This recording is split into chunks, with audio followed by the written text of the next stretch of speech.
Sa San Andres, Bukid, Maynila, 7 ang sugatan sa pagsabog ng granada. Narito ang report ni Mav Gonzalez.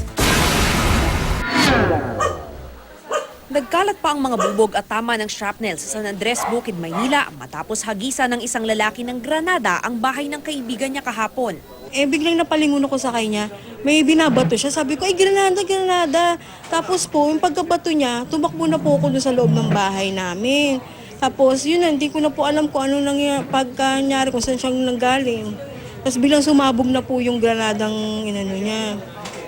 Positive po ma'am, siya po talaga na. Siya po talaga, nakita ko po talaga siya. Dito raw inihagis ng sospek ang sinasabing granada. Ngayon tumalbog ito papunta sa bahaging ito ng kalsada. Sa lakas ng pagkakasabog, napakaraming mga sasakyan, motorsiklo, pati na rin mga bahay na nadamay. Mabuti na lamang daw at nakatakbo ang mga residente. Kaya wala nang nasawi dito sa insidente.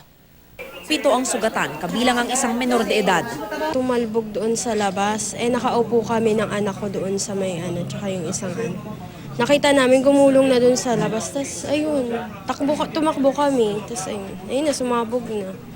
Tas ayun, tamaan ako dito sa sa likod. Dinala sa Manila doctors ang ilang sugatan, kabilang ang tatay ni Jem na ooperahan sa mata. Nahabol naman ng taong bayan at binugbog ang suspect na si Darwin Hinog, isang seaman. Kung maraming complainant lahat, ako, aminin ko, pero kung sa CCTV, kung talagang ako pa rin, ano gagawin ko magsinungaling? Sige, aminin ko lang.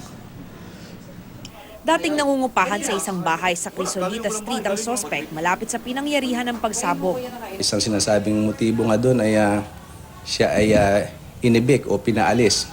Wala pa tayong ebidensya na pwedeng sabihin na siya involved sa droga kasi una is dayo lang siya, hindi naman talaga siya doon sa lugar at saka hindi siya kasama sa watch list ng barangay.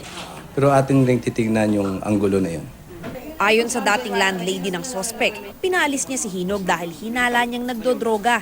Noong January 2016, nag-message sa kanya ang suspect sa Facebook para hingin ang pangalan ng isang kapitbahay nilang pulis.